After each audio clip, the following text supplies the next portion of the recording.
دوستو، انسانی زندگی اثرات لیتی ہے، اچھے اثر بھی ہوتے ہیں، برے اثر بھی ہوتے ہیں۔ انسان کو موسم کا اثر بھی ہوتا ہے، انسان پر اس کے خاندان کا اثر بھی ہوتا ہے، انسان پر صحبت کا اثر بھی ہوتا ہے۔ بالکل اسی طرح انسان پر اس کی نیکی کا اثر بھی ہوتا ہے اور گناہوں کا اثر بھی ہوتا ہے۔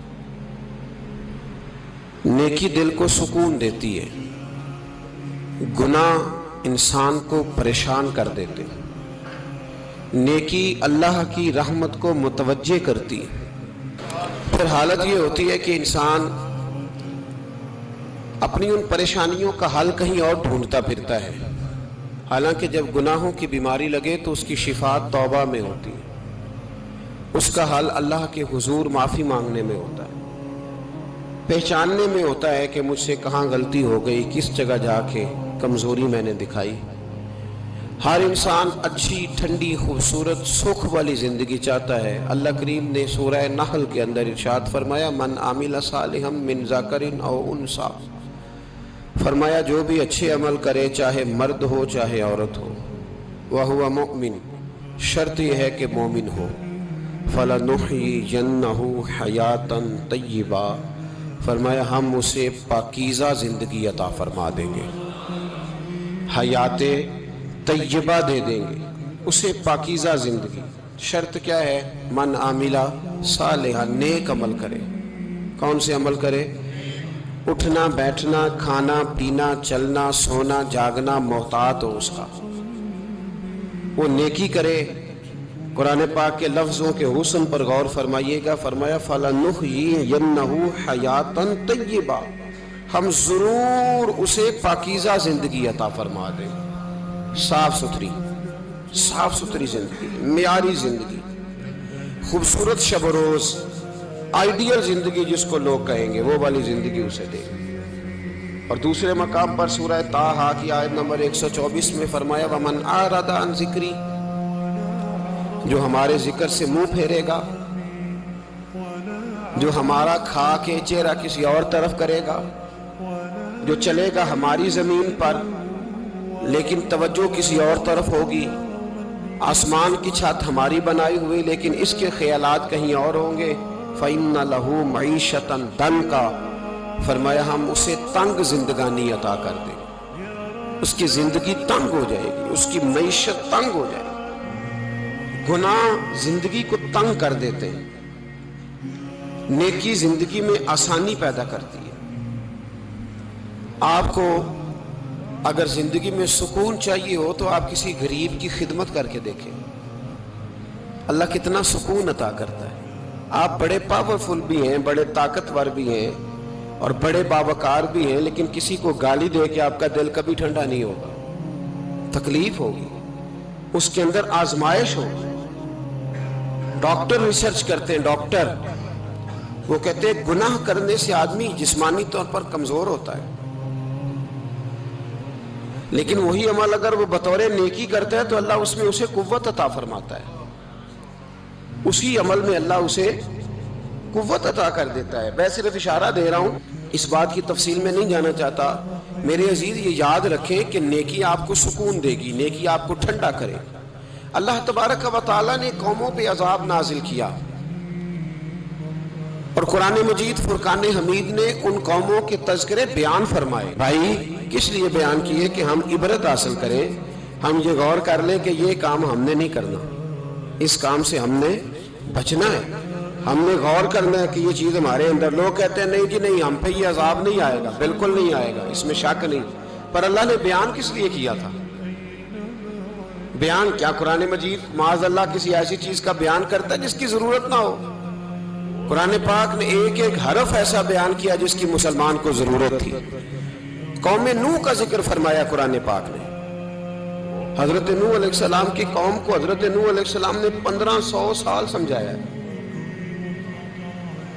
15، کچھ لوگوں نے 950 سال لکھا ہے نا، اعلیٰ حضرت نے لکھا ہے 1500 سال عمر ہوئی حضرت نوح علیہ السلام۔ اللہ تعالیٰ بندے کو جلدی سزا نہیں دیتا، بلکہ قرآن مجید میں ایک جگہ رب کریم اس طرح بھی فرماتا ہے کہ جب بندے مجھے بھول جاتے ہیں تو میں ان کے لیے نعمتوں کے دروازے کھول دیتا ہوں۔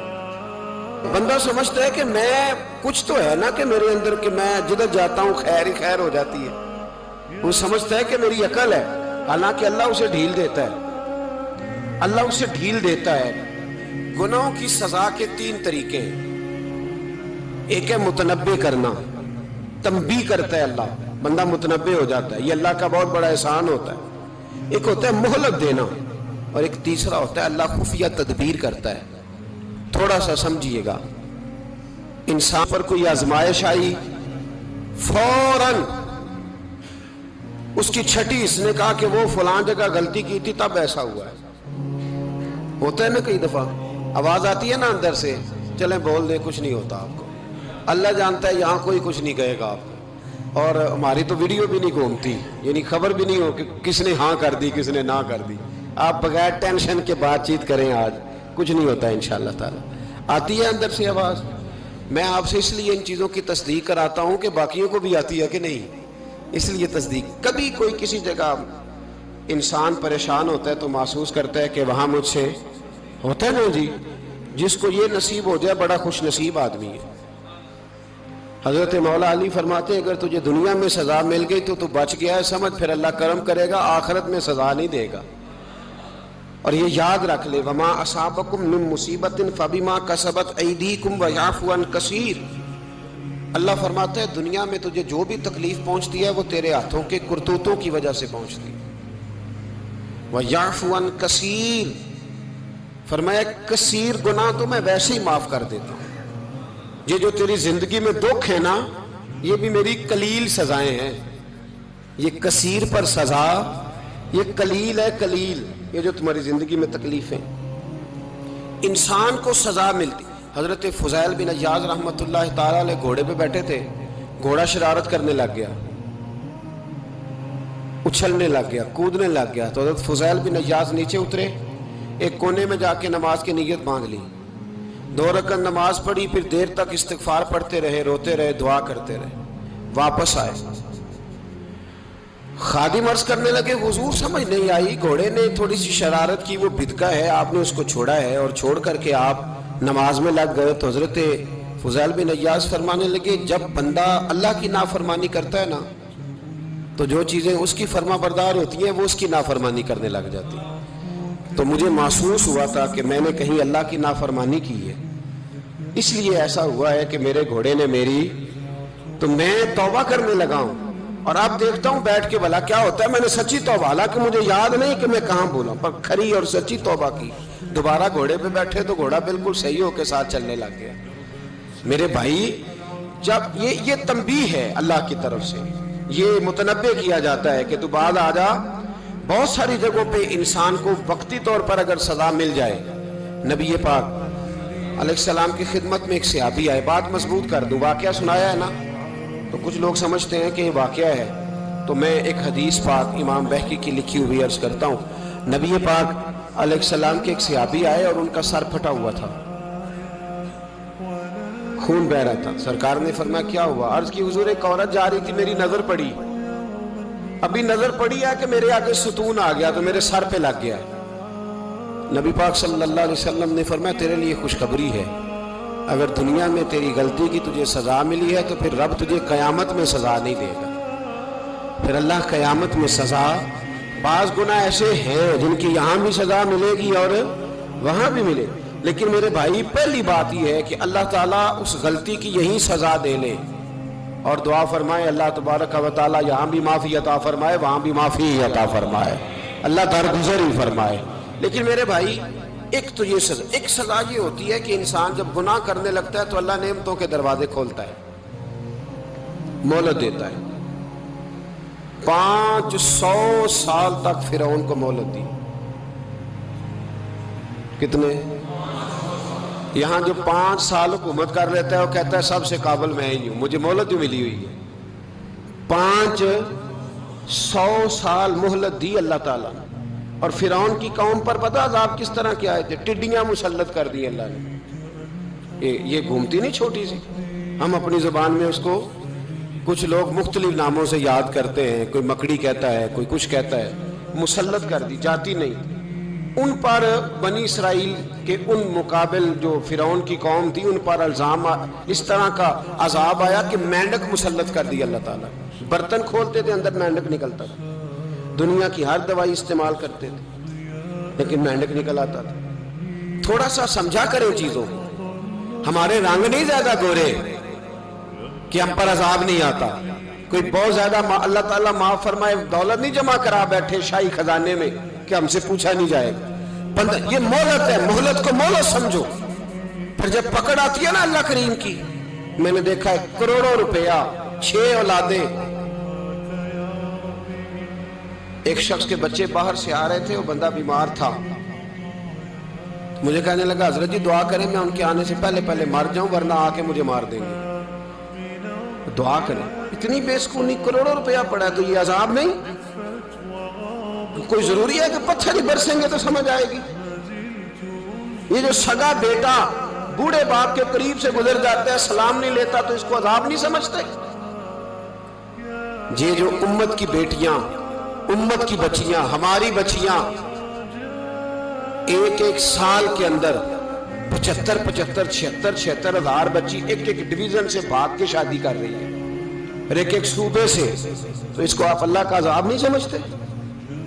یہ معمولی بات ہے. نہیں ہمارے رنگ ہو رہے, ہم بڑے سمارٹ ہیں. 1500 سال مہلت دی نوح علیہ السلام کی قوم کو. کتنے سال؟ بول کے بتائیے, بول کے دوبارہ بولیے. 1500 سال.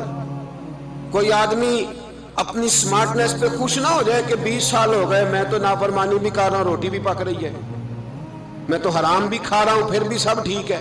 1500 سال مہلت دی. پھر حضرت نوح کہنے لگے اللہ میں نے تو بڑا سمجھایا نہیں باز آتے. تو رب کریم نے فرمایا کشتی بناؤ. اللہ کے پیغمبر کشتی بنانے لگے تو قوم مذاق اڑانے لگ گئی. اب کیا کرنے لگے ہو؟ اب کشتی بنانے لگے ہو, خیر تو ہے, قوم مذاق اڑا رہی ہے. حضرت نوح علیہ السلام کا آپ نے کشتی بنائی, پانی کہاں سے نکلا؟ نہ بارشیں ہوئی نہ سیلاب آئے. ایک تندور تھا اس کے اندر سے پانی نکلنا شروع ہو گیا. کبھی تندور سے بھی پانی نکلا ہے, پر جب نکالنے والا چاہتا ہے تو وہاں سے بھی ایک تندور سے پانی نکلا. اتنا نکلا, اتنا نکلا, اتنا نکلا کہ قوم ساری ڈوب گئی.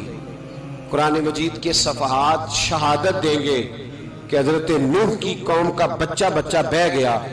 بچے صرف وہ تھے جو حضرت نوح کے ساتھ ہو گئے, تباہ ہو گئی. اللہ بے نیاز ہے, بے نیاز. 1500 سال مہلت ملے اور تو پھر بھی کہے رب بڑا کریم ہے معاف کر دے گا. 1500 سال تجھے گنجائش دے اور تو کہے کوئی نہیں بات معافی ملنی چاہیے ابھی بھی. میرے بھائی حضرت صالح علیہ السلام کی قوم, حضرت صالح نے تبلیغ شروع کی تو کہنے لگے پہلے معجزہ دکھاؤ. جی آج تو نہیں لوگ معجزے مانگتے. آج بھی لوگ کرامتے اور معجزے, اللہ معاف کرے جو چیزیں معجزہ تو ہو نہیں نہ سکتا, لیکن آج بھی لوگ, آپ یقین کریں, کہتے ہیں یہ بڑی نمازیں پڑھتا ہے تو پھر بخشا کیوں نہیں گیا, پھر کیوں نہیں منو سلوا کیوں نہیں اترا اس پر, پھر میں بھی اسی طرح ہی ہوں, کیا اس کے اندر خوبی آ گئی؟ مولوی بھی ویسے ہی ہے, صوفی بھی ویسے ہی ہے. لوگ مانگ نہیں رہے, لوگ دلیلیں مانگ نہیں رہے, ابھی بھی لوگ بحث نہیں کرتے. کیا فرق آ گیا جی؟ ویسے ہی ہیں سارے. اللہ تعالیٰ سے ڈرنا چاہیے.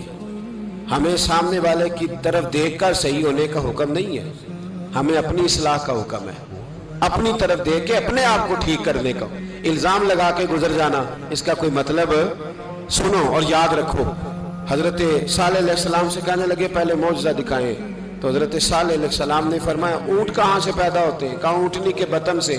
فرمایا آؤ میں تمہیں پہاڑ کے اندر سے اونٹنی پیدا کر کے دکھاتا ہوں. کہاں سے؟ پہاڑ کے اندر سے. حضرت نوح ساتھ لے کے گئے تو پہاڑ کے اندر سے اونٹنی نکلی, اور اونٹنی بھی کابن تھی, اس کے پیٹ میں بچہ, اور اونٹنی اتنا دودھ دیتی تھی کہ ساری بستی دودھ پی جاتی تھی, پھر بھی دودھ بچ جایا کرتا تھا.